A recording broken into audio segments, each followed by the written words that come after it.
Hello everyone, आज है 14 दिसंबर और आज इस वीडियो में हम बात करेंगे साउथ इंडियन बैंक के बारे में। 20 रुपए का शेयर है साउथ इंडियन बैंक का और तकरीबन 4% की तेजी देखने को मिली है। और देखा जाए तो पिछले कुछ दिनों से एक बड़ी रफ्तार पकड़ी है इस बैंक ने।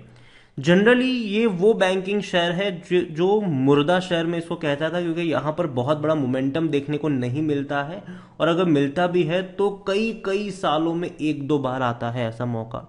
और इस बार वो मौका आया भी है, बड़ी रफ्तार पकड़ी है। तो बात जरूर करेंगे कि क्या सिचुएशन यहाँ पर टर्न अराउंड हो रही है या ये जो भी हो रहा है वो सिर्फ और सिर्फ जिस तरीके से बैंकिंग सेक्टर दौड़ रहा है तो उसकी रैली में ये पार्टिसिपेट कर रहा है।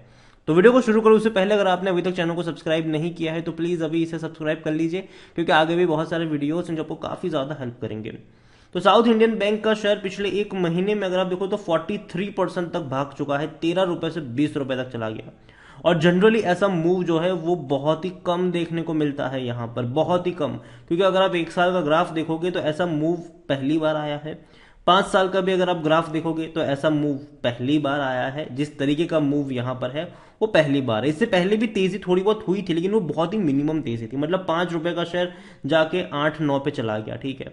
और 7-7.5 रुपए का शेयर चला गया 12 रुपए 13 रुपए पर। बाद में लगातार टूटता रहा, लेकिन इस बार एक शार्प यहाँ पर तेजी आई, एक शार्प तेजी यहाँ पर है। और बहुत बड़ी रफ्तार मैं कहूंगा इसको, क्योंकि एक ही महीने में अगर आप देखो तो यहां पर ये जो शेयर है एक महीने में अगर हम देखें तो डबल हो चुका है। यहां पर एक महीने, जो 1.5 महीने की मैं बात, दो महीने की बात करूं, क्योंकि अगर हम यहां पर देखेंगे तो शेयर जो था वो 14 अक्टूबर को, आज 14 दिसंबर हुआ है, 14 अक्टूबर को ये शेयर 9.5 रुपए के आसपास हुआ करता था, आज 20 रुपए का हो गया। मतलब कि 2 महीने के अंदर, सिर्फ 2 महीने के अंदर इसने पैसा डबल से भी ज्यादा कर दिया। इतनी बड़ी रफ्तार है और ऐसी रफ्तार जनरली देखने को बहुत कम मिलती है यहाँ पर। अगर आप देखो तो ऐसी रफ्तार जो थी वो पहले भी बनी थी, लेकिन जितनी बड़ी तेजी आई उतनी ही बड़ी गिरावट आई। फिर तेजी बनी थी, फिर वापस गिरावट आई, फिर बीच बीच में थोड़ी बहुत तेजी बनती रही। एक अच्छी रफ्तार आई थी 2014 के दौरान भी, लेकिन वापस उतनी ही बड़ी गिरावट आई। फिर तेजी बनी, फिर गिरावट आई। अभी दोबारा तेजी बनी है, तो भाई साहब ये तेजी बनी रहेगी कि नहीं ये कहना थोड़ा सा मुश्किल है। एक ऐसा ही मूव एक और बैंक है यूको बैंक, उसमें देखने को मिला है। आज तो ये 17.5% तक दौड़ गया, इवन कल 20% की तेजी थी। यहां पर अगर हम देखें तो बहुत ही कम वक्त में बहुत बड़ी रफ्तार हमें यहां पर देखने को मिल रही है। यूको बैंक तो एक महीने में ही 130% की तेजी दिखा चुका है, जिसके ऊपर कल मैंने वीडियो बनाया था। और अगर आपने वो वीडियो नहीं देखा है तो जाके उसको चेकआउट जरूर कर सकते हैं। लेकिन लौटते हैं साउथ इंडियन बैंक पर। यहां पर देखा जाए तो स्मॉल कैप शेयर है, ये 4,200 करोड़ के आसपास का मार्केट कैप है। वॉल्यूम्स देखें तो 7.5 करोड़ का है और शायद मार्केट जब क्लोज होगा तो इसका 15 करोड़ तक का वॉल्यूम भी आपको देखने को मिल जाएगा। मतलब बहुत बड़ी क्वांटिटी में अभी ट्रेड हो रही है यहाँ पर। इंटरेस्ट अर्निंग में अगर आप देखो तो 1,740 करोड़ का इंटरेस्ट अर्निंग सितंबर में था, जो इससे पहले के क्वार्टर में 1,600 करोड़ का था। लेकिन प्रॉफिट में सिचुएशन चेंज हुई है, 223 करोड़ का मुनाफा इन्होंने कमाया। लेकिन ये जो रिजल्ट है ना वो कई हफ्ते पहले आ चुके थे, ठीक है। लेकिन मोमेंटम अभी बन रहे हैं यहाँ पर। पिछले क्वार्टर में 115 करोड़ का प्रॉफिट था और देखा जाए तो हाँ, अच्छे कह सकते हो कि बड़ी रफ्तार जरूर आई है। इससे पहले के पिछले साल के सितंबर क्वार्टर में इनको 188 करोड़ का लॉस भी हुआ था। प्रमोटर एज सच कोई है नहीं और उसके बारे में हम आगे बात करेंगे शेयर होल्डिंग पैटर्न को लेकर भी। लेकिन डिविडेंड पेइंग शेयर नहीं है ये, 1 रुपए का भी आपको डिविडेंड पे नहीं कर रहा है। साउथ इंडियन बैंक को लेकर अगर हम देखें तो यहां पर according to Moneycontrol user 16% लोग कह रहे हैं कि बेच दो, बाकी 84% लोग कह रहे हैं कि खरीदारी करो यहां पर। इतना ही नहीं, अभी अगर हम नजर करेंगे कंपनी के ऊपर इनसाइडर ट्रांजैक्शन में तो आखिरी बार 2019 में हुआ था, उसके बाद कोई इनसाइडर ट्रांजैक्शन समरी देखने को मिली ही नहीं है। डिविडेंड पे नहीं कर रहा है। इनके रेवेन्यू अगर आप देखो तो एक इंक्रीज जरूर था 18 से 20 के दौरान, लेकिन तब शेयर प्राइस में कोई इतना बड़ा इंक्रीज नहीं था 18 से 20, बल्कि वो टूट रहा था उस दौरान। तो ठीक है, शेयर प्राइस 2018 से लेकर अगर हम देखेंगे तो वो लगातार तब टूट रहा था, जबकि इनके रेवेन्यू में इंक्रीज था, ठीक है। बाद में रेवेन्यू कम होना शुरू हुआ तो शेयर प्राइस तो कम ही था, हो ही रहा था यहाँ पर। अभी भी इनका रेवेन्यू को ऐसा नहीं कि बहुत सच बहुत बड़ी तेजी दिखा देगा, क्योंकि पहले क्वार्टर में 1600 करोड़ का है, दूसरे क्वार्टर में 1700 करोड़ का है। तो एवरेज इतनी ही है जितने 2022 में थी।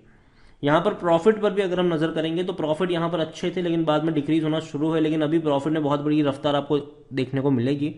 क्योंकि पहले क्वार्टर में 115 करोड़, दूसरे क्वार्टर में 225 करोड़ के आसपास, मतलब 2 ही क्वार्टर में तकरीबन 340 करोड़ के आसपास का इनका प्रॉफिट हो चुका है।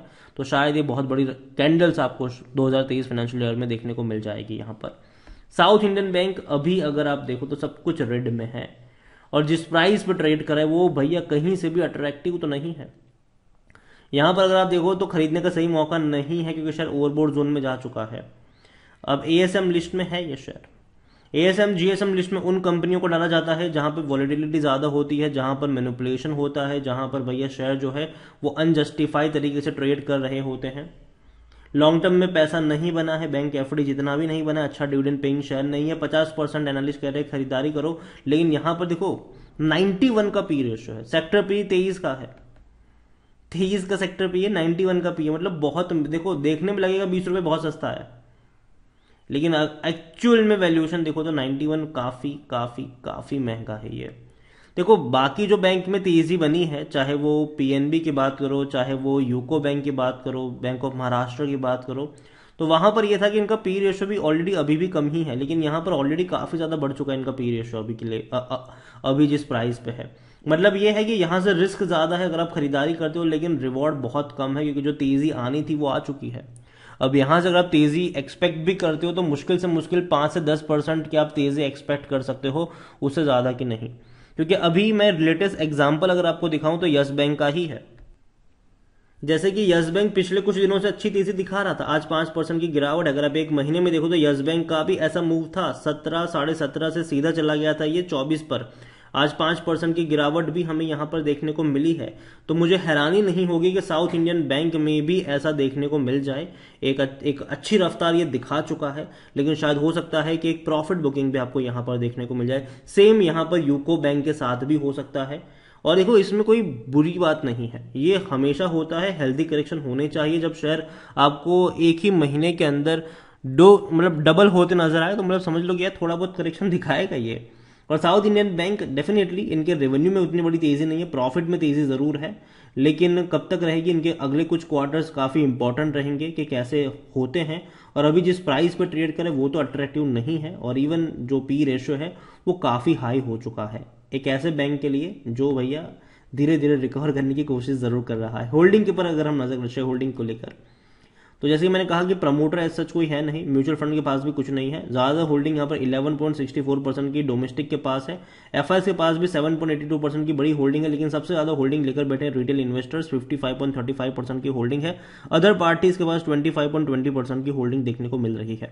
देखो अभी पता है क्या चल रहा है बैंकिंग सेक्टर में, कि जो बैंकिंग शेयर पिछले 5-10 सालों से कुछ नहीं किए, अब वो भागना शुरू कर रहे हैं, जिसका जीता जागता एग्जाम्पल है south Indian bank, UCO bank. अगर आप 5 साल का यूको बैंक का भी ग्राफ देखो तो कुछ नहीं कर रहा था ये, ऑलमोस्ट स्टेबल था, स्टेटिक था, कुछ नहीं था, यहां पर ये भागना शुरू कर दिया। इसके अलावा एक और बैंक है, वो है बैंक ऑफ महाराष्ट्र, 35 रुपए पे ट्रेड कराए, तकरीबन 10% की तेजी आज दिखाई है। लेकिन यहां पर भी देखो तो एक साल तक ये भी कुछ नहीं कर रहा था। जो तेजी बनी है वो पिछले 2 महीने में बनी है, और 2 महीने में ये ऑलरेडी मतलब काफी बड़ी तेजी दिखा चुका है। 17 रुपए का था ये शेयर और अब पहुंच चुका है 35 पर, डबल हो चुका है यहां पर भी। तो यही है कि जो बैंक अब तक कुछ नहीं कर रहे थे वो एकदम से भागना शुरू कर चुके हैं, विदाउट कि कोई क्या हो रहा है यहां पर, कोई ऐसा कोई रीजन नहीं है। बस ये कि बैंकिंग शेयर दौड़ रहे हैं, आने वाले दौर में पीएसयूज में तेजी देखने को मिल सकती है, तो वो तो भागना शुरू कर दिया। लेकिन जो प्राइवेट बैंक्स है वो भी अब भागना शुरू कर रहे हैं विदाउट एनी रीजन। तो यही कहूंगा मैं आपसे कि ऐसी तेजी में कभी भी हाई प्राइस पे खरीदारी करके फंसना नहीं चाहिए। तो यही कहूंगा कि करेक्शन एक बड़ी रफ्तार के बाद हमेशा देखने को मिलेगा, जैसे कि यस बैंक में आज देखने को मिला है। अगेन एग्जिट करने की सलाह नहीं है यस बैंक से मेरी, लेकिन ये मैं सिंपल आपको बता रहा हूं कि ऐसा होता है बाजार में, एक बड़ी रफ्तार आती है तो करेक्शन भी आता है। बाकी आपकी मर्जी है। वीडियो को यहीं पे एंड करूंगा, पसंद आया हो तो लाइक करो, शेयर करो, चैनल अगर पहली बार है तो प्लीज सब्सक्राइब करें। और साउथ इंडियन बैंक के बारे में क्या सोचते हैं वो भी आप मुझे कमेंट में लिखकर बता सकते हैं। Thank you.